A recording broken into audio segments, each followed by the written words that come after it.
Neuroconciencia, de Fundación AISE.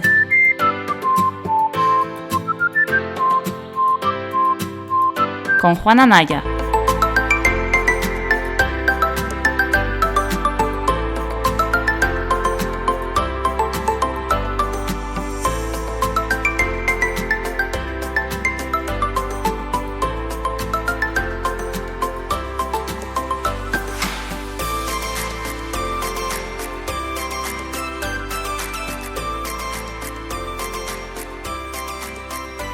Bienvenida al capítulo número 133 de Neuroconciencia, el podcast de la Fundación AISE. Hoy me veis que estoy muy bien acompañado. Estamos creo que a jueves 16 de enero. Vosotros sabéis siempre que yo con mi orientación espacio-temporal, pues bueno, todos los días creo que el podcast cada semana me sirve para orientarme un poquito y conseguir que por lo menos tener una referencia espacio-temporal, que eso es importante. Bueno, en primer lugar, como siempre, daros las gracias a toda la gente que estáis escuchando el podcast. La verdad que estamos abrumadísimos. Han salido los resultados de 2024 del podcast y bueno, estamos celebrándolo porque ya cobramos 5 euros al mes en YouTube. Estamos que la tiramos. Está muy bien, o sea, 5 euros al mes nos permite ya pagar por lo menos... Creo que el alojamiento del podcast nos cuesta como 6 euros al mes, o sea que ya más o menos nos está dejando de costar dinero el podcast. Y estamos como en las 11.000 reproducciones mensuales solo en Spotify. O sea que de verdad que yo no sé si es que nos está mintiendo el algoritmo o qué pasa, pero hay 11.000 personas al mes que escuchan más de un minuto de esto. Entonces, en fin, yo soy sincero, creo que es que se ha puesto de moda para dormir. Creo que hay mucha gente con insomnio. Y creo que se lo ponen ahí. Hay mucha gente que pasa malas noches, entonces nos escucha a nosotros y se duerme. Entonces, pues claro, estamos perdiendo dinero porque podríamos estar dedicados a eso. Pero fuera de broma, bueno, daros muchísimas las gracias porque la verdad que el impacto que está teniendo el podcast muy positivo y además el capítulo de la semana anterior de trastornos neurológicos funcionales y logopedia, la parte final sobre todo le ha encantado a la gente. Hemos recibido un montón de mensajes de gente con disfonías funcionales diciendo que se habían hasta emocionado escuchando la parte final del programa por toda esa parte como un poquito más humana que estuvimos tratando, ¿no? Así que de verdad que muchas gracias porque, bueno, ya que solo cobramos 5 euros al mes de YouTube y los dedicamos a los gastos, pues por lo menos que no nos tiréis piedras por ahí cuando nos veis por la calle, sino que nos deis un abrazo y nos agradezcáis las cosas. Eso siempre es el mejor de los pagos. Bueno, como la logopedia está de moda y ya está, es que es así. El logopeda es un profesional del equipo transdisciplinar que es, bueno, esencial. Jaime Paniagua, que todos lo conocéis de sobra y que ahora ya pues, se presentará él, me escribió y me dice: Juan, el otro día hice una charla y estuve hablando un poquito del podcast y me acordé de vosotros y de un capítulo que hicimos. ¿Por qué no dedicamos un ratillo y le damos un repaso? Yo, encantado. Y esta mañana mismo, mi compañera Nayara Pareja, que está aquí conmigo al lado, pues dice, pues yo me conecto con vosotros. Así que va a ser un capítulo de logopedia, lo vamos a disfrutar mucho y yo creo que va a estar muy guay. Así que en primer lugar os presento aquí a Nayara, que mi compi, que como es la nueva, pues venga Nayara, preséntate tú, di lo que quieras. No, pues soy Nayara, soy la logopeda de Fundación AISE. No llevo mucho tiempo en AISE, pero la sensación mía es que parece que llevo como toda la vida. Y bueno, tengo que decir que es mi primer podcast. Es su primera vez. Y estoy al frente con dos titanes, ¿vale? Sí. Que es Jaime Paniagua y Juana Naya. Así que, bueno, sí, estoy un poco más nerviosa y demás. Somos dos monstruos, más que dos titanes, ¿no? De feo que somos. No, hombre, no, soy dos monstruos bueno, al final de la neurología y vengo un poco al deleite vuestro, ¿vale? Aprender de los mejores, como aprender la MODE. Yo estoy aquí para aprender de los mejores, eso es lo que es. Eso es la MODE, que para no hablar dice eso y dice, así quedó bien y por lo menos me callo. Bueno, Nayara, esperemos que no sea el último. No. Que además tú te gusta hablar y te gusta comunicar. Esto es romper el hielo y ya está. Sí. Bueno, pues, y en segundo lugar, no lo voy a presentar porque Jaime, sabéis que ha sido el moderador del podcast de neurologopedia de la Fundación AISE dentro de Neuroconciencia. Sabéis que para mí es uno de los logopedas, si no el logopeda de referencia. Y bueno, pues me pasa un poco como cuando viene por aquí Pablo Duque o viene gente que es que son auténticas referencias en su disciplina, ¿no? Entonces, pues bueno, yo estoy encantadísimo de estar con Jaime porque siempre disfruto escuchándolo y es una maravilla. Además, Jaime es que está en constante evolución, entonces conforme lo vas escuchando, te cuenta cosas nuevas y eso siempre es maravilloso. Así que Jaime Paniagua, tuyo es el estrado, ¿qué tal? ¿Cómo estás? Pues encantado de estar otra vez aquí. Yo creo que lo que nos pasa a Juan, le pasa también a Pablo, es que yo creo que no es que sepamos mucho de neuro, sino que nos da igual hablar en espontáneo, que yo creo que es una cosa que yo me fijo que la gente muchas veces tiene miedo a hablar o a dar su opinión por si se van a equivocar. Además, vivimos en una época de hipermoralismo muchas veces donde hay que medir cada palabra que dices. Y es verdad que nosotros venimos de una situación en la que yo recuerdo estas jornadas que hacíamos en el CEADAC hace 1000 años, donde nos juntábamos 1000 y ahí cada uno daba su opinión de neuro y si te equivocabas, pues no pasaba nada, ¿sabes? Entonces, yo creo que más es eso, el decir, hablar es gratis, por suerte, por ahora, y yo creo que podemos dar nuestra opinión y siempre, o sea, yo por ejemplo no me importa hablar y si alguien me dice, oye, mira, yo creo que eso que dices es erróneo, bueno, pues yo me lo vuelvo a mirar y siempre aprendemos. Así que yo creo que es un poco más el que cada vez estemos más gente hablando en espontáneo, que es necesario. Sí. Un poquito menos de corsé, ¿no? Que ahora es que para hablar parece que uno se tiene que preparar un guión, ¿no? Y tenerlo todo súper establecido y estar súper seguro de lo que dice, ¿no? Y yo creo que sí, que la gente también tiene que traer el mensaje de que lo espontáneo tiene su valor, ¿no? Y que uno rectifica y además, siempre lo digo, en 133 capítulos grabados, ¿qué barbaridades no habremos dicho y que están ahí grabados? Pues ya está, pues escribe un mensaje y dices, mira, que esto no es así, Juan, que estás equivocado. Pues ya está, pues como nos equivocamos todos los días y no pasa nada. Pero sí, yo creo que sí. Como lo más útil. Claro. Lo más útil de las formaciones es cuando te estás tomando un café con alguien. Yo creo que ahí es donde más la gente dice cosas que dices, hostia, ¿te has dado cuenta de lo que acabas de decir? ¿Sabes? Es como muy interesante. Entonces yo creo que nos hace falta más liarnos ahí en espontáneo, ¿no? Sí. Bueno, Jaime, ¿por dónde andas? Voy a explicar un poco el rollo. Dentro de mi metamorfosis que decía Juan, me pidieron una charla en el Colegio de Fonoaudiólogos de Perú y tenía libertad de cátedra y me apetecía mucho hacer una charla un poco más basada en la experiencia, en plan de, pues bueno, lo que he ido yo viviendo con mis pacientes y tal. Y para mí, dentro del podcast de AISE, que voy a romper una lanza por el podcast, en plan de que yo, por ejemplo, soy fiel escuchador, yo me los he escuchado todos y yo, por ejemplo, lo escucho mucho cuando voy conduciendo. Viajes largos, yo me clavo un par de capítulos fácil. Uno de los capítulos que más me marcó, sobre todo porque me sentí súper conectado y me sentí identificadísimo, era el de enfoques evolutivos. ¿Por qué?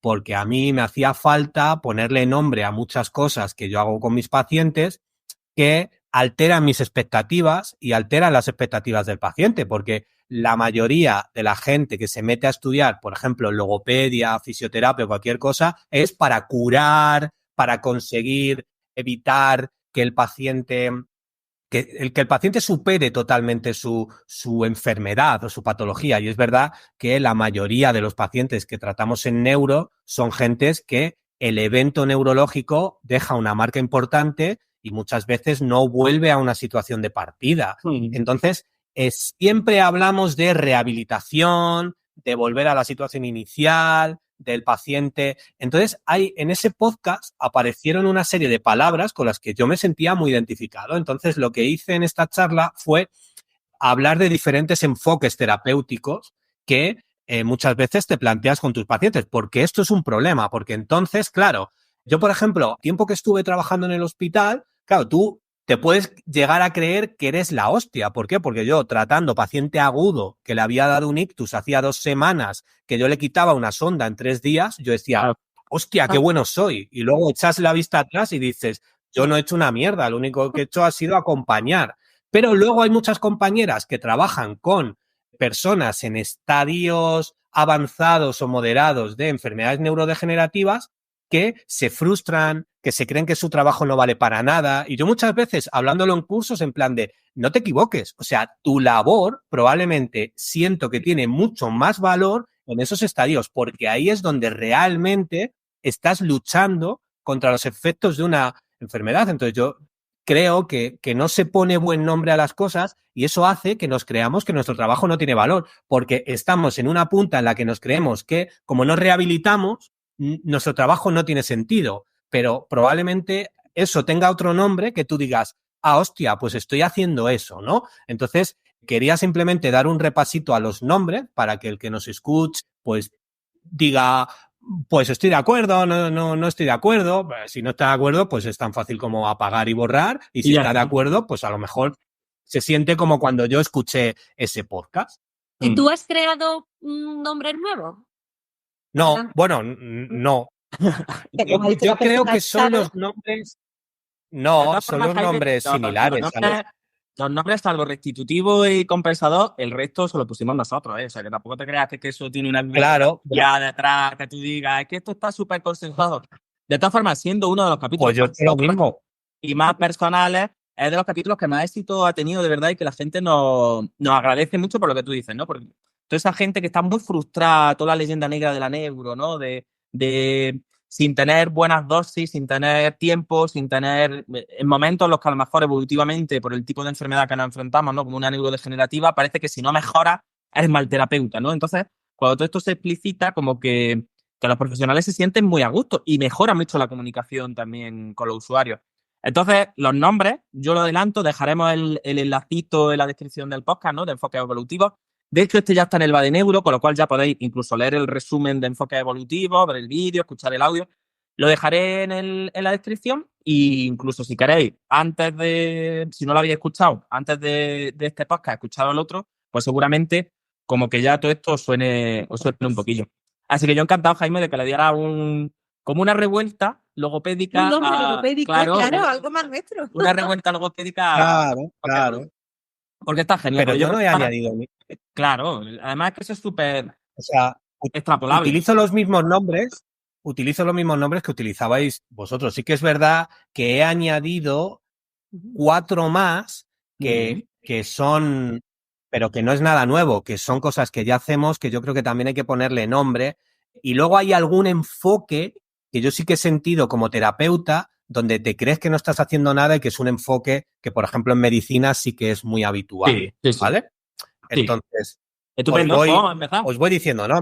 Venga, vamos al lío. Sí. A ver, la entradilla de todo esto es que cuando tú lees bibliografía de disfagia, lo primero que te encuentras es que las técnicas se dividen en 2, rehabilitadoras y compensatorias. Y eso es un error. Bueno. De hecho, hay un libro muy chulo de disfagia en enfermedades neurodegenerativas, que ya es de 2011, donde el que lo escribe saca una cosa muy chula que se llaman principios de compensación.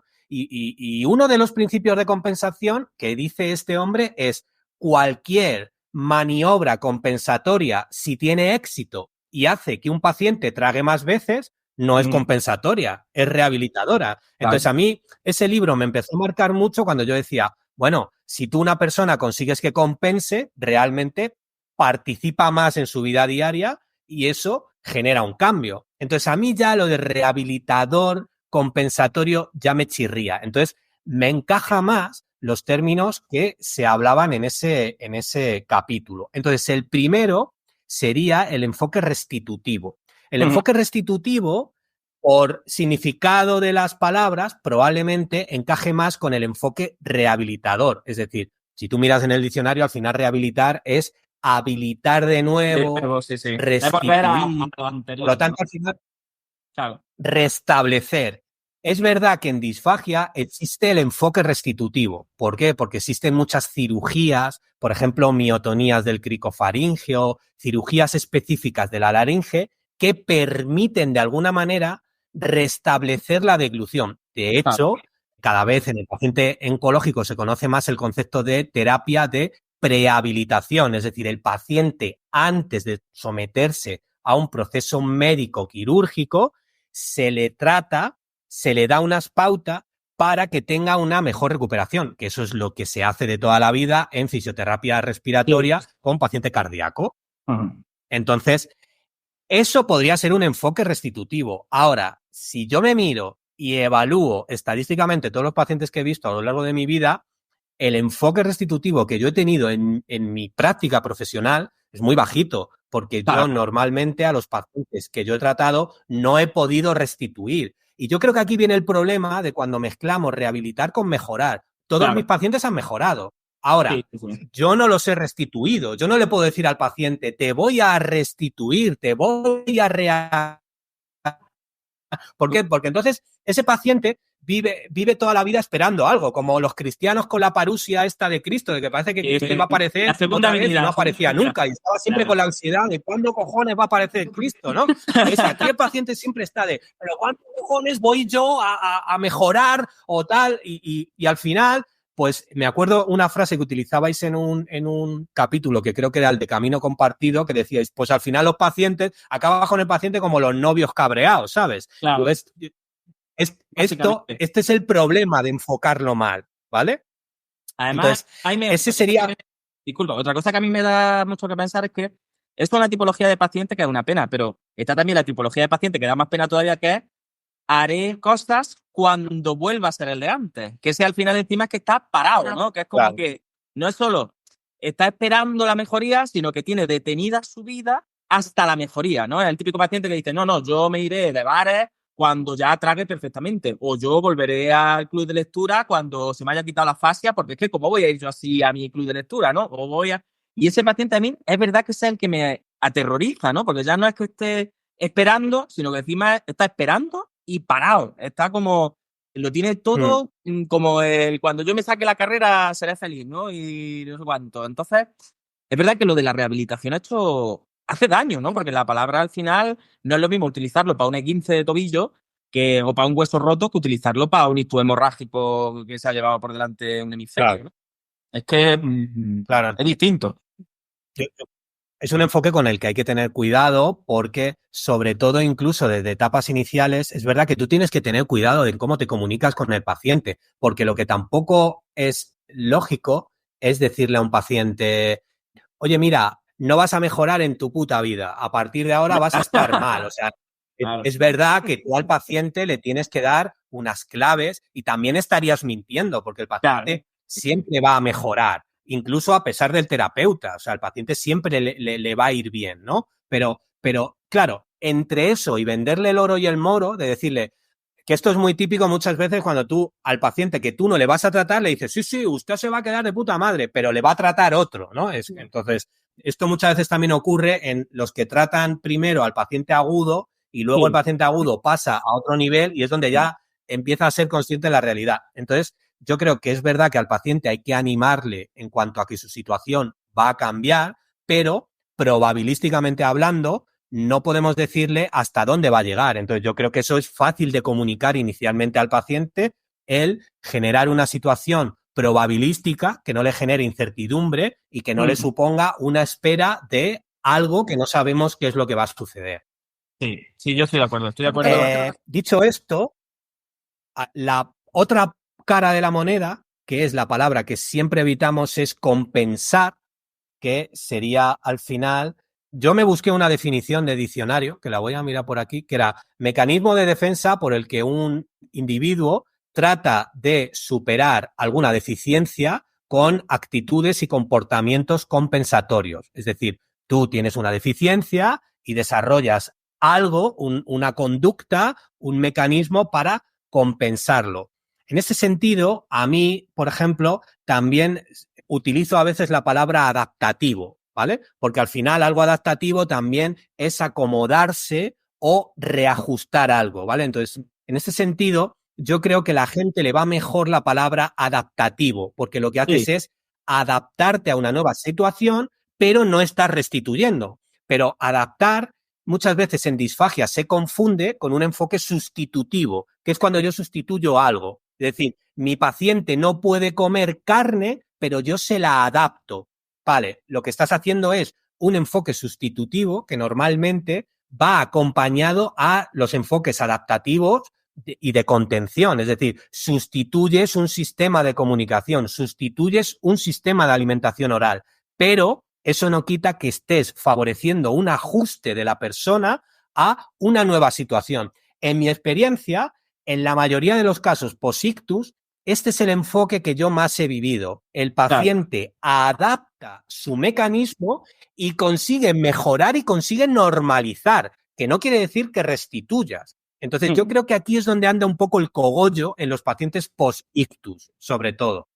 Sí, al final es yo creo que la distinción del qué y el cómo, ¿no? Es decir, vale, en compensación o en Adaptación, lo que nos vamos a centrar es en qué quiero que hagas, qué quiero conseguir, cuál es el objetivo, pero cambiamos un poco la estrategia, cambiamos el cómo lo hacemos, ¿no? Yo siempre en fisio digo que se ve muy bien con el tema, por ejemplo, de una prótesis, ¿no? Tener una amputación de tobillo, pues, o de rodilla, te pongo una prótesis y te estoy sustituyendo un miembro, ¿no? Lo cual no quita, como tú dices, que yo te sustituya el miembro y tú tengas que hacer todo un esfuerzo de compensación, porque por mucho, y de adaptación, porque por mucho que te haya puesto una pierna ortopédica, la estrategia y la forma de caminar no sé cuánto también se tienen que adaptar, ¿no? Entonces yo creo que el tema de la compensación, al final somos herederos de las teorías neurofacilitadoras de los años 60, del siglo pasado sobre todo, ¿no? Y que por mucho que hayan evolucionado, todavía lo de compensación suena como a darse por vencido, ¿no? Tú no vas a recuperarme y entonces es como que me ofrece un segundo plato, como bueno, si no puedo comer jamón de bellota, pues me como el baratito porque digo que como jamón, ¿no? Y yo creo que al final no somos conscientes que la vida consiste en adaptarse, ¿no? Y que pues ya está, que neurológicamente hasta el propio envejecimiento nos obliga a adaptarnos y no restituimos con el envejecimiento, ¿no? Ninguno volvemos a tener 20 años otra vez y estar corriendo con 80 años una maratón, aunque no estemos utilizando la estrategia de cuando teníamos 20 años, no es una derrota, no es, oye, hay que ver, es al revés, es algo positivo, ¿no? Y yo creo que en el mundo del tratamiento todavía venimos arrastrando como esas connotaciones negativas de la compensación, ¿no? Es como ya, incluso los pacientes muchas veces te frenan. Sí, claro, le dices, muy bien, lo has conseguido, y te dicen, sí, pero lo he hecho usándolo a otra mano o utilizando no sé qué, y tú dices, sí, pero lo has hecho, ¿no? Y yo creo que ahí hay que dejarlo como claro, hay que establecer cuáles son las prioridades del terapeuta y por qué se está también trabajando eso, porque si no es lo que tú dices, al final volvemos un poco loco al usuario, ¿no? En plan, pues yo te digo que te coloco una férula porque con eso andas más rápido, pero luego va a otro terapeuta, va al hospital o lo que sea y te dice que si llevas la férula entonces no vas a recuperar el músculo que tira del pie, con lo cual no te la pongas. Y al final lo que generamos es una sensación del usuario pues, de que se vuelve un poco inseguro y al final siempre tendemos a querer oír lo que es mejor para nosotros. Entonces, si a mí alguien me dice, no te pongas esto porque sin eso vas a recuperar un músculo, pues tú prefieres recuperar el músculo, ¿no? Antes que no recuperarlo. Es como si uno fuera al oculista y le dijera, mira, si no te pones las gafas vas a recuperar la vista mejor que si te las pones. Pues no nos las pondríamos, ¿no? El problema es hasta qué punto eso es cierto o no, que creo que ahí es donde está un aspecto normal, ¿no? Porque claro, creo que no sé si es correcto, pero creo que en la parte adulta tendemos un poco a verlo, como dice Juan, con esa parte más arcaica de decir, ostras, es que estás compensando, pero no estás consiguiendo lo que vale. Pero en el paciente infantil esto es algo más normalizado. Es decir, porque al final, digamos que el margen en tiempo suele ser mayor, por lo cual la adaptación va en la madurez y en la progresión evolutiva, por lo cual creo que está como más normalizado. En el adulto se ve un poco más con más peyorativo, ¿no? Unas connotaciones más negativas. También quizá porque el adulto tiene con qué compararse anteriormente, de antes, ¿no? Sí. El niño al final, yo creo que el propio tiempo y su propia evolución como que te va... Da más juego. Claro, te da más juego en el sentido de que tienes un marco más amplio. Pero el adulto al final lo que vive es, yo estaba tan tranquilo en mi casa, me pegó el chungazo y dejé de hacer esto, pero yo esto lo hacía. Entonces yo quiero volver a hacerlo como lo hacía, ¿no? Entonces yo creo que eso al final es un poco un juego hay patrones más marcados. Hay unos patrones muy que marcados. Son... Y un poco lo que comentaba antes Jaime también, que al final vivimos en un sistema sanitario que es muy reactivo, que está preparado para curar. Está preparado para que tú vuelvas a tu casa igual que te fuiste, ¿no? Y todo lo que no sea eso es como es un fallo, es que eres mal terapeuta o que... Entonces, yo creo que esa dinámica hay que romperlo. Yo estoy de acuerdo con vosotros. Porque el neuro creo que hoy en día genera más víctimas que beneficios. El matiz y el apunte que ha hecho Nayara me parece súper inteligente, porque es verdad que esto en el mundo de los niños es muy distinto. O sea, es verdad que yo estoy haciendo referencia a lo mejor al mundo del adulto, pero en el niño hay una constante readaptación y reajuste que, salvo casos en los que hay mucha afectación, es verdad que está siempre claro en un enfoque, ¿vale? Entonces, es verdad que me ha parecido muy interesante. Eso es verdad que es distinto totalmente, sí. Siguiendo un poco con el tema de las palabras, llega un momento en el que... Hay de todo. En fisio, en pediatría hay de todo, que también hay gente por ahí que es muy de el desarrollo normal, el niño tiene que usar esta manita abriendo los deditos y tiene que coger el lápiz de esta forma, que es como cogen el lápiz las personas. Que también os digo que en lo motor, la cosa, yo creo que vosotros al final lo comunicativo, sí, estáis en área. Pero en lo motor hay por ahí cada cosa que veo yo en Instagram de vez en cuando que digo, fu. Pero bueno, yo esperamos que la gente cada día como que entienda más que la normalidad es frecuencia, no es deseabilidad. No es lo deseable, sino lo más frecuente. Eso es la normalidad. Por seguir un poco con enfoques, llega un momento que esos reajustes son complicados y vienen a mi cabeza palabras como retener, aguantar, ¿no? Donde ya no hay ajustes posibles, hay un deterioro. Este es un enfoque normalmente más de envejecimiento claro, envejecimiento patológico, paciente sarcopénico, enfermedad neurodegenerativa en estado moderado, donde ya viene la palabra que también odiamos mucho, que es un sinónimo de retener, que sería mantener, ¿vale? Entonces, en este enfoque, a mí me gustan dos palabras, que sería un enfoque de mantenimiento y el enfoque de contención. El enfoque de mantenimiento yo lo veo más como sostener una situación que es muy típica de el paciente que necesita realizar ejercicio aeróbico de manera constante, paciente muchas veces con disfagia que tiene que seguir haciendo una serie de entrenamiento cardiovascular para tener buena salud pulmonar por las posibles aspiraciones que tenga y tal, pero que eso, aunque etimológicamente puede ser parecido, me parece que sería otro enfoque posible, el enfoque de contención, es decir, un enfoque de contención donde sostenemos el avance de una enfermedad y lo que hacemos es que el avance negativo sea de un crecimiento menos negativo. Y este es un enfoque que muchas veces frustra y que a mí me gusta hacerle entender a la gente que trabaja con patología neurodegenerativa, que es de los enfoques que más me maravilla, porque es donde estás aportando más a la persona, es decir, estás consiguiendo que con tu trabajo una persona peore de forma más lenta. Y esto es muy típico. Yo, por ejemplo, he visto muchos pacientes que he tratado y me he frustrado la hostia. Y es el típico paciente que le propones un cambio. Mira, llevamos muchos años trabajando, cambia de terapeuta, que empecéis a trabajar otras cosas. O muchas veces deja la logopedia porque no le ve sentido. Bueno, en la mayoría de los casos, porque tú al final tienes contacto con esos pacientes, lo que más me ha pasado es que esos pacientes luego, al contactar conmigo, empiezas a descubrir que a los meses de dejar logopedia empezaron a hacer más patología respiratoria, empezaron a hacer más neumonías, y es en ese momento cuando te das cuenta de que lo que estabas haciendo no solo era útil, sino que le estaba salvando la vida, teniendo en cuenta en las condiciones que tienes al paciente. Y es un enfoque que yo a todo el mundo se lo digo, que por muy frustrado que estés, tienes que seguir, porque es donde le estás salvando la vida al paciente. Y de todos los enfoques, en muy pocos yo he utilizado la palabra salvar la vida al paciente. Pues fíjate que curiosamente el enfoque que más rechazamos es donde yo desde luego veo que más aportas al paciente. Y sería el enfoque de contención. De hecho, Jaime, una de las cosas que en el coronavirus nos pasó, yo creo que ha sido como revolucionario para todo un poco el coronavirus por muchas cosas, pero por lo menos a mí personalmente fue uno de los momentos que más me hizo tomar conciencia de que con muchos pacientes que a lo mejor tú piensas que ya no estás consiguiendo grandes cosas, ¿no? Que están como en ese enfoque de mantenimiento, como si no tuviera eso, lo que tú dices, ¿no? Una potencia terapéutica.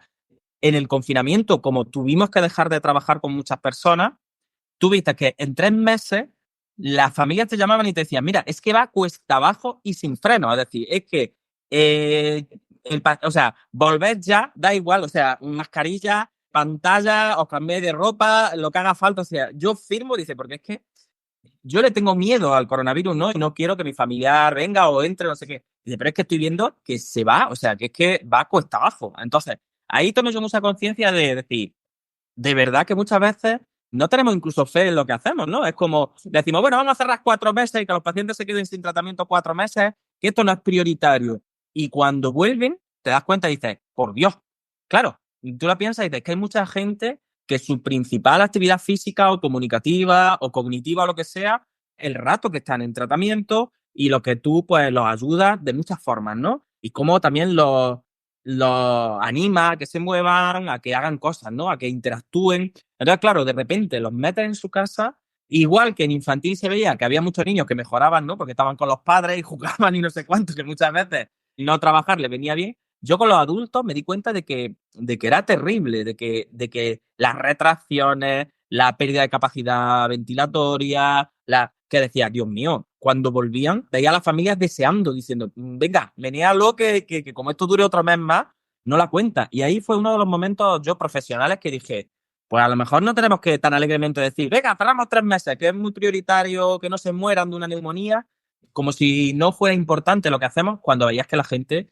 lo pasaba fatal. Y siempre me acuerdo además de una amiga que trabajando en infantil, ¿no? Lo mismo con parálisis cerebrales muy graves, después de venir, esto lo contaba siempre Chari, ¿no? Sario Vargas decía, después de venir de una estancia en la India y de ver los patrones que se ven allí en los niños, las retracciones, él dice, ya vuelve aquí y dice, no, nuestro trabajo, aunque sea de mantenimiento, aunque sea de, como tú dices, de contención, es muy eficaz, porque tú en España ya no ves esas retracciones, ni ves dice, aunque sea la labor de educar a los familiares, de mantener al paciente conectado con la terapia, no sé cuánto, es muy positivo a largo plazo. Entonces es verdad que yo coincido contigo, que muchas veces nos saboteamos, incluso sin ser conscientes también estamos impregnados los terapeutas de esa ideología curativa, ¿no? Y no valoramos que mantener en una neurodegenerativa o en una enfermedad crónica es que eso es un lograzo. Es decir, que eso es verdaderamente muy importante. Yo lo he visto realmente. Sí, y se requiere además unas capacidades profesionales muy potentes. O sea, no es lo que se vendía antes de...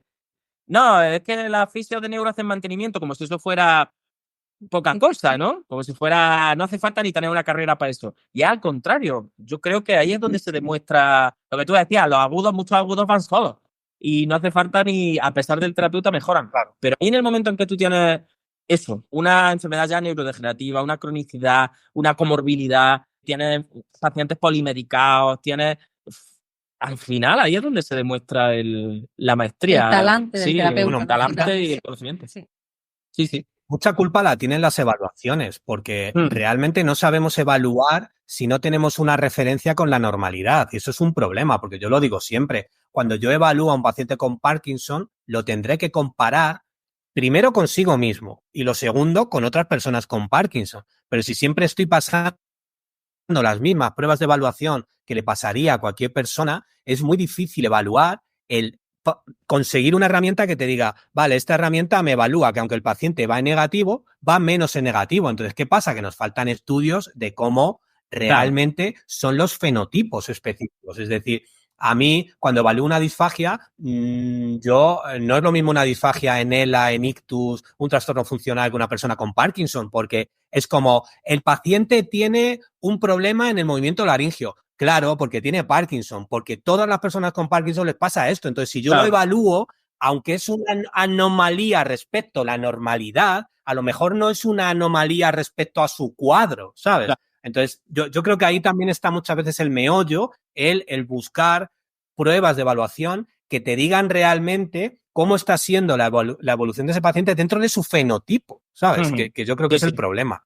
Yo lo veo en los TFM, por ejemplo, del máster, muchas veces a los alumnos les pasa, ¿no? Que te hacen un caso clínico, que a mí me encantan que hagan casos clínicos, y tiene una degenerativa como puede ser una ELA, una esclerosis múltiple con una progresión rápida y tal, y te vienen los alumnos casi con el TFM con vergüenza, ¿no? Te dicen, mira, Juan, pero es que después de un año tratándolo, no sé cuánto, fíjate, en la escala me ha empeorado. Y yo digo, pues claro que te ha empeorado, si es que... Es raro, ¿no? Es raro.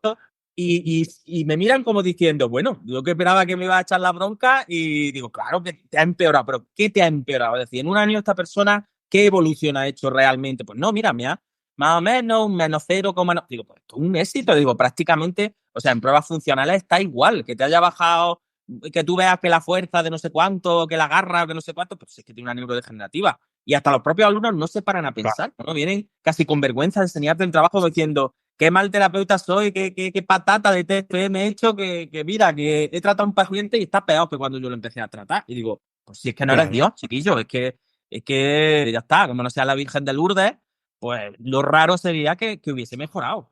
Entonces, yo creo que ahí también lo que tú dices, es que esa ideología que todos llevamos dentro y que al final... Y de forma indirecta, pues cuando tenemos alumnos, nos gusta hablarles de los casos que mejor responden, ¿no? De los más espectaculares, Si tenemos redes sociales, pues nos gusta colgar los casos que tú le grabas un vídeo y otro vídeo y hasta quien no entiende dice, ¡ah, Dios mío, qué cambio!, ¿no? Entonces, al final, pues tenemos ese complejo todavía, ¿no? Esa forma de entender que yo creo que nos sale sin pensarla y que hasta que no lo piensas mucho y te deconstruyes un poco como terapeuta, pues creo que la inercia te lleva a eso. Al final, acabar cabreándote con los pacientes, pues porque hay una conspiración de silencio en el que tú se supone que vienes aquí a que yo te mejore.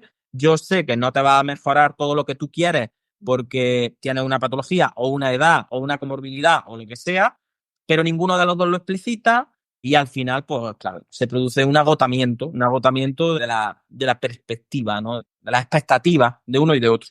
Y eso yo creo que es muy peligroso. Otro enfoque que hablabais en el capítulo, que yo respeto el mismo nombre, sería el enfoque de confortabilidad.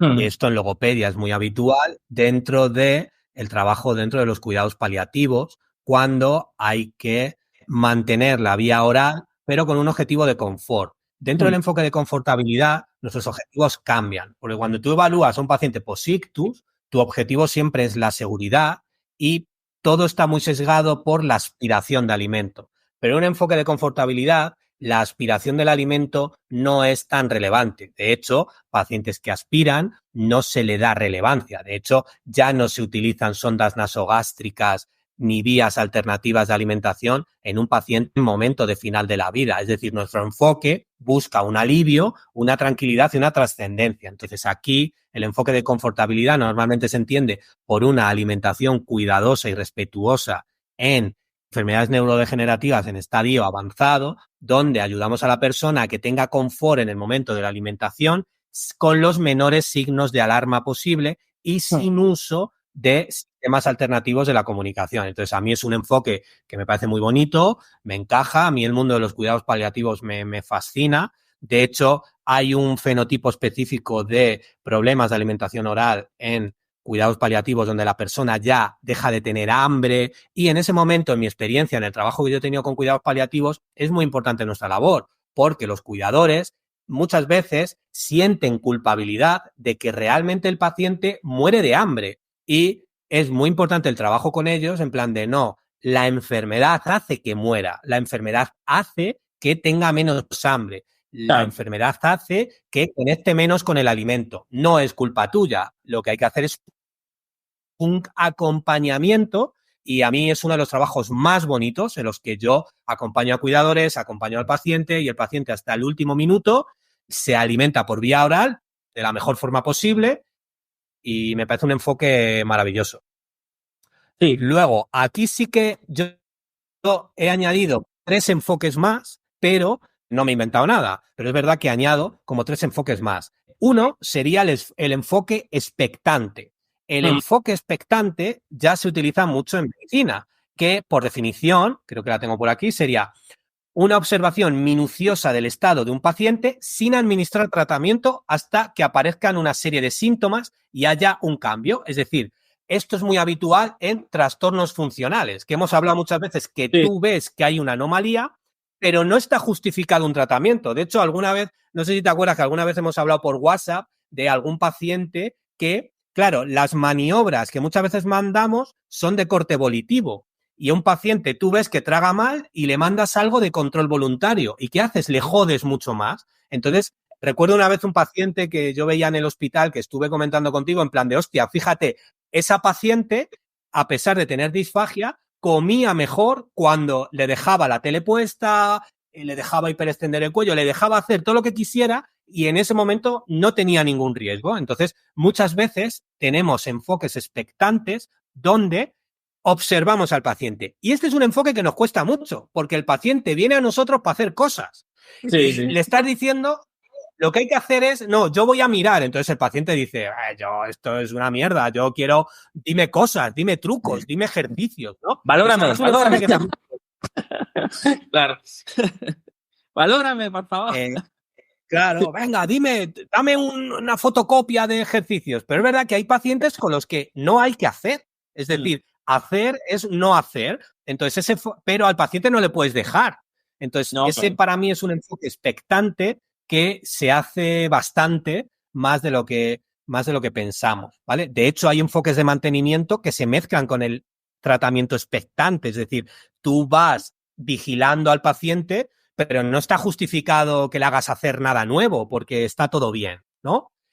Luego, enfoque que añado también sería el enfoque pedagógico, que es un enfoque en el que nosotros explicamos al paciente cómo funciona un mecanismo, que es el enfoque típico de estadios iniciales de enfermedades neurodegenerativas, donde tú al paciente y al cuidador le tienes que explicar cómo funciona la deglución, cómo funciona la comunicación. Es decir, muchas veces parece que nos creemos que no estamos haciendo nuestro trabajo si tú planteas una sesión al paciente de, pues mira, te voy a poner un vídeo de la deglución, te voy a explicar. No, eso lo hacemos como fuera de nuestro tiempo, por WhatsApp, por teléfono, y es importante que el paciente esté informado. Entonces, el enfoque pedagógico debería pertenecer a los estadios iniciales de todas nuestras terapias, porque ahí es donde le estamos dando información al paciente para que el paciente sepa qué es lo que tiene que hacer, ¿no? en su vida diaria. Y el último que añado es el enfoque interdisciplinar o transdisciplinar, dependiendo del equipo donde estemos, porque es verdad que todo el mundo habla de transdisciplinar. Yo creo que no lo hace casi nadie porque es complicado, porque más que nada tendrías que cambiar, o sea, en un hospital es imposible un enfoque transdisciplinar, como mucho en un sitio asociativo o ambulatorio, y normalmente estamos sometidos a un enfoque interdisciplinario, donde es verdad que convergemos, pero siempre hay uno que manda, siempre hay uno que está en el pedestal, que es el que lleva la batuta, ¿vale? Y bueno, esos eran los enfoques que yo quería matizar, pero yo creo que está todo dicho. Está muy guay, está muy guay. Yo coincido contigo. De hecho, en el último episodio, a mí la gente ahora me lo ha dicho mucho esta semana, ¿no? Que decían, hay que ver cómo de radical eres, porque decía, digo, yo como fisio casi prefiero que me corten las manos antes que la lengua, ¿no? Porque un poco por lo que comentabas del enfoque pedagógico, ¿no? Y del enfoque expectante, ¿no? Es verdad que hacemos mucho trabajo de educación y yo creo que hay pacientes que se van a beneficiar muchísimo más de charlar contigo, de que los informes, de que los sitúes, de la empatía que sienten cuando ves que conoces casos como el suyo, que conoces la evolución, que estás preparado para anticiparte a lo que pueda venir, ¿no? Y que estás tranquilo, o sea, como que conoces la historia porque ya te la han contado más gente y te dan como ese papel profesional de acompañamiento, ¿no? Entonces, yo creo que, por ejemplo, en dolor crónico, en fisioterapia en dolor crónico, es que lo de menos es, al final, las técnicas que utilices o los métodos de abordaje, que al final es lo que el paciente, como tú dices, busca muchas veces, ¿no? De ponme corriente, ponme no sé qué, hazme no sé cuánto, estírame las manos, no sé cuánto.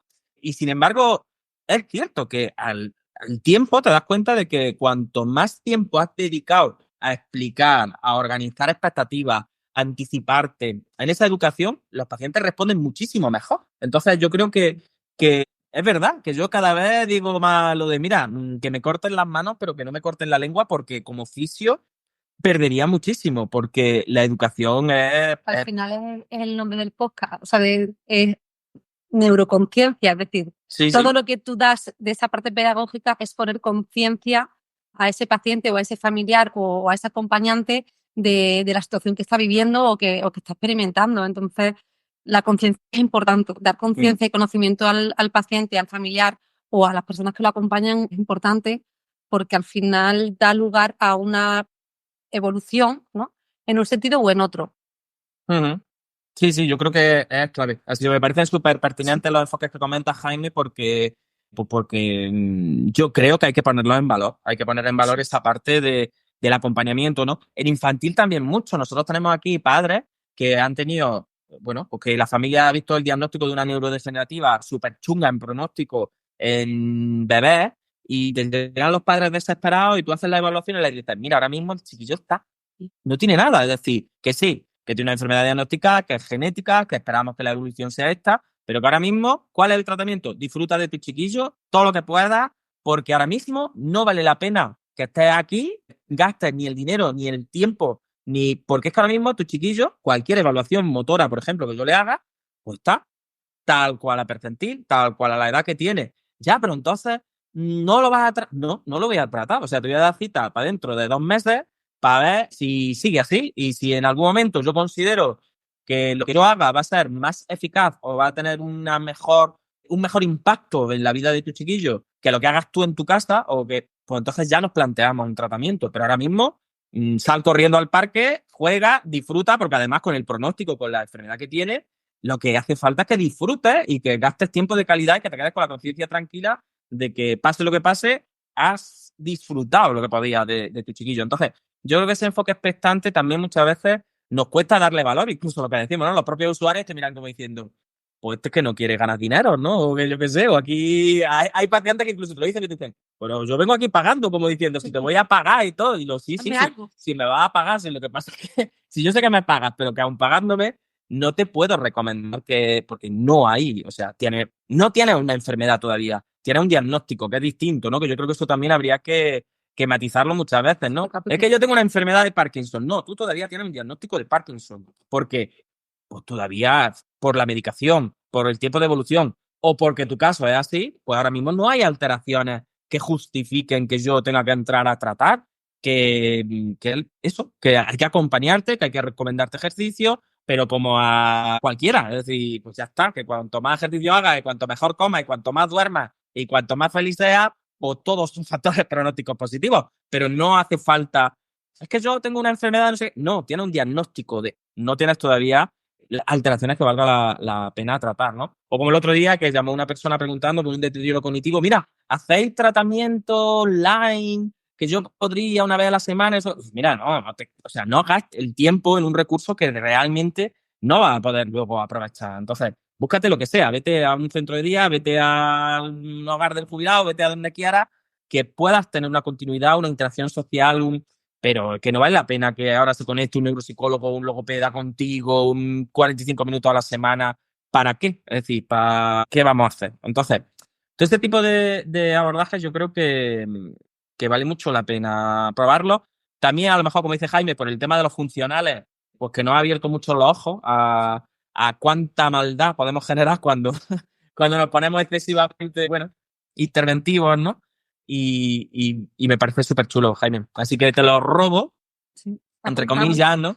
Y en el post que saquemos del capítulo, pues meteremos estos 3 enfoques que yo creo que aportan un montón. En logo, en fisio, en neuro y en cualquier cosa. Así que fíjate qué bonito que vamos creciendo, ¿no? Sí. Teníamos 4 enfoques y ahora tenemos 7. Esto se va haciendo la bola cada vez más grande. Claro, claro. Pero es que esa es para que la gente vea que esto está vivo, es que esto lo vamos haciendo sobre la marcha. Y además, Jaime y yo no habíamos hablado de los 3 enfoques, que podían haberme dicho el enfoque del agua bendita. Y yo estaría aquí ahora mismo así diciendo, hostia. Pues, pero sí, al final es lo que pasa, que cuando coincides con gente, normalmente cuando dicen algo, pues sueles estar de acuerdo, porque dices, es que sí, y en clínica más, ¿no? Yo creo que también, Jaime, que tú el hecho de haber trabajado tanto con Huntington y en tus orígenes también eso es mucha mili, ¿verdad? Eso es como te abre. A mí Huntington me cambió la vida porque fue donde realmente me encontré una enfermedad muy evidente con la que estaba claro que no ibas a restituir nada. Y ahí la contención la aprendí y los pacientes te lo transmiten. Oye, mira, mi vida ahora es mejor aunque sigo empeorando, ¿sabes? Entonces ahí a mí me cambió bastante la vida. Claro, es que eso es una experiencia que no es otra, que no es estoy trabajando, pues como nos pasa a los fisios muchas veces, ¿no? Que va a la trauma o a la deportiva con gente muy joven que tiene unas capacidades de compensación brutales y que, claro, yo entiendo que, bueno, que las expectativas son otras. Cuando te metes en el mundo de la neuro, en crónico y en neurodegeneración, pues te das cuenta de que al final esa gente necesita tratamiento y necesita ayuda y necesita que su terapeuta no esté frustrado y esté maldiciendo el momento en el que se dedica a eso, porque es como donde no va la gente que sabe o donde da igual lo que hagas porque al final no van a mejorar, no sé cuánto, todo ese tipo de prejuicios que hacen muchísimo daño, y que generan muchas esperanzas que también creo que son muy terribles y sobre todo teniendo en cuenta que mucha gente se gasta mucho dinero, volvemos a lo mismo, en este tipo de cosas. Entonces, yo creo que hay que ser honestos y hay que decir, vale, si tu familiar está mucho mejor. Tu familiar, pues ahora, como el otro día lo comentaba en una reunión clínica, aquí mismo, ¿no? Estaba proyectando varias reuniones con familiares y digo, no, si no es fatídica la reunión en el sentido de qué mal. No, si hemos conseguido muchas cosas y a lo mejor tu familiar ahora puede ir caminando al baño casi de forma. Pero siempre hay que poner un poco, como se dice, los pies en el suelo de los familiares y no caer en el contrimá ese de ahora ya se me ha olvidado cuando te pedía que mi familiar si yo con que consiga ponerse de pie para que sé cuánto, y ahora ya está caminando y estás pidiendo que corra solo, ¿no? Entonces es como esa actualización de las expectativas, yo creo que hay que también acompañarla, ¿no? Vale, que tú no te acuerdas porque, por suerte, nuestro sistema nervioso es muy adaptativo y se nos olvida relativamente fácil de dónde venimos muchas veces, ¿no? Cuando hemos pasado por algo malo, como decíamos antes con la pandemia, ¿no? Que ahora pensamos en la pandemia y parece que no ha ocurrido nunca. Es como, y estuvimos ahí un montón de meses encerrados, que yo no sé si eso se volverá a repetir en la historia, ¿no? Pero ya es como que rápidamente. Entonces, muchas veces yo creo que también los familiares es normal que digan, bueno, si yo al principio lo traje aquí para que, bueno, pues si no podía comer así, pues tal y cual. Y luego ya cuando obtienen eso, como que ya se frustran por no conseguir otras metas que no parten de bueno, de dónde estaba el listón originalmente. Así que yo creo que esa actualización es... Al final, lo que ha dicho Jaime, volvemos otra vez a ese enfoque pedagógico donde volvemos a recuperar de nuevo esa historia clínica del paciente, cómo tú llegas, cómo es tu recorrido, dónde estás ahora y cuál es el siguiente objetivo. Entonces, el enfoque pedagógico tiene que estar como transversal hacia la terapia. Es inevitable. Pues sí, yo creo que ha quedado... Qué bonito enfoque has puesto, Jaime, me gusta. Nos ha quedado bonito. Ahora lo estoy usando. Ya lo estamos usando, ya lo tenemos, lo hemos aprendido, claro. Lo hemos interiorizado, tú fíjate, ¿eh? Claro, pues ahora los tenemos que usar y hacerlos más grandes y añadir 2 más o ponerles nombres más bonitos. Porque si conseguimos ponerle nombres más bonitos, a lo mejor a la gente le entran mejor. Sí. Suele pasar. Que cuando uno de la cosa está más elaborada, pues es mejor. Sí. Entonces, no hace falta tanta vaselina. No hace falta tanta vaselina, esto es así. Cierto. Muy bien, chicos, pues yo de verdad que creo que al final lo importante es evitar frustración profesional, evitar frustración por parte de los familiares, honestidad, sobre todo, que yo creo que es lo más importante, ¿no? Del todo, esa honestidad con la que tú puedes decir, vale, yo me comprometo a trabajar estos objetivos, pero son estos con los que me comprometo.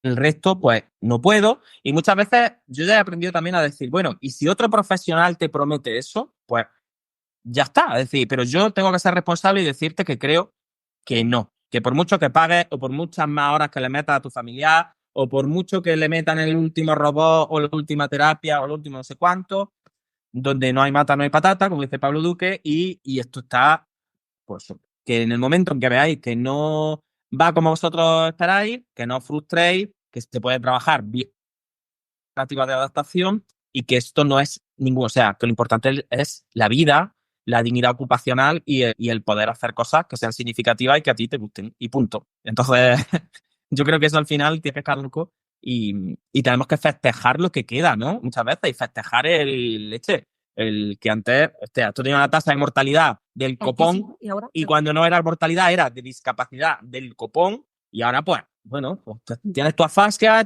pero a lo mejor con el móvil te apañas y si no con un comunicador y si no pues con una férula y si no va adaptándote a los cubiertos y si no, pero que haces una vida muy buena. Entonces, yo creo que hay que celebrar los logros y no tanto frustrarnos por esos estándares que se nos imponen muchas veces. Sí. Así que, pues ya está. Mira qué capítulo más redondo nos ha quedado. Quiero acabar con una conclusión. Venga, no, Jaime, por supuesto.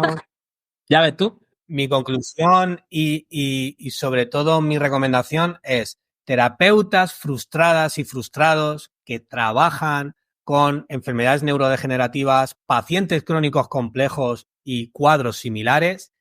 Valorad vuestro trabajo, es hiper importante porque estáis dentro de un enfoque terapéutico que salva la vida a la gente y eso no en todos los enfoques se puede decir, así que yo me gustaría romper esa lanza por ese perfil porque son los que realmente hacen grande la profesión y yo creo que esto es una cosa que hay que decirlo mucho. Sí, yo estoy de acuerdo contigo, que muchas veces necesitamos en redes sociales más ejemplos de esto. De no es el medular que volvió a mover las piernas por lo que yo le hice o por la TMS o por no sé cuánto, sino que es un medular que estaba hecho triza, que con las adaptaciones pertinentes o con la...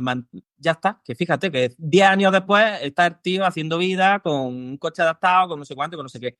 Y también más gente, más afectados, más pacientes, ¿no? Que eso, que incluso con enfermedades neurodegenerativas, pues eso, que también hablen y digan, mira, sí, yo estoy peor que hace 3 años, pero es que yo estoy seguro que si no fuera por esto que están haciendo conmigo, es que estaría sufriendo y estaría perdiendo la dignidad muchas veces, ¿no? Entonces, ya no es salvar la vida, sino es que es dar dignidad a la vida, que yo creo que eso es que eso es lo prioritario, ¿no? Si no puedes salvar, por lo menos acompaña, ¿no? Y por lo menos dignifica al ser humano, que yo creo que eso es lo importante. No lo marees, no le des falsas expectativas y lo marees, porque es un tiempo precioso el que estás perdiendo.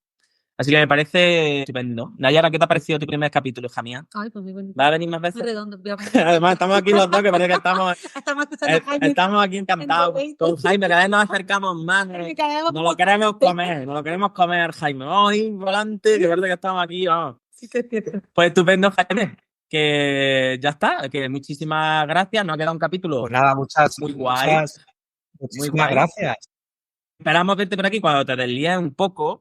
Sí. Pues eso, que un neurologopedia de vez en cuando siempre viene bien y que de verdad que muchas veces la gente me pregunta y dice, pero es que habéis peleado con el Jaime Paniagua, que no esté ya programa. Digo que no, hombre, digo que no nos hemos peleado, que Jaime que está más liado que la patón romano, como yo digo, y que pobre no puede, digo, pero que no hemos peleado. No, pero escucha, un sábado nos juntamos ahí en AISE y hacemos una presencial así con rollo como el podcast, eso cuando queráis. Eso sí. Yo estoy ya, lo virtual me tiene cansado. Ya es que con tu cerveza. Sobre todo, lo más importante es aviones.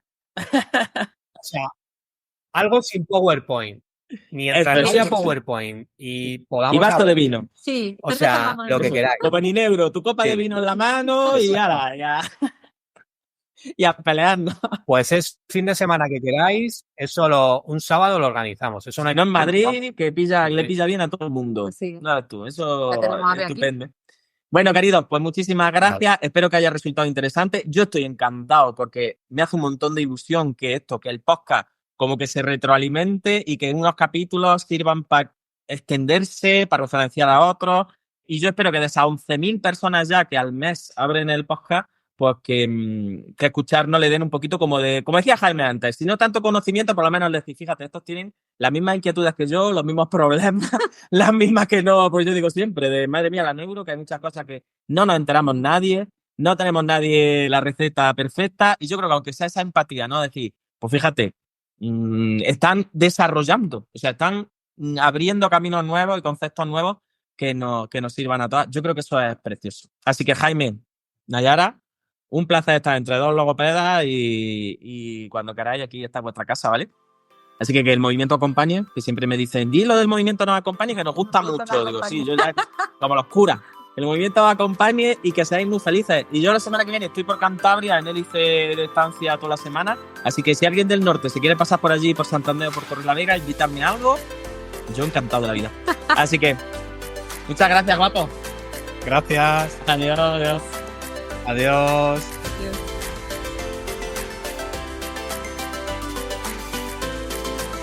Neuroconciencia, del caos a la sinergia.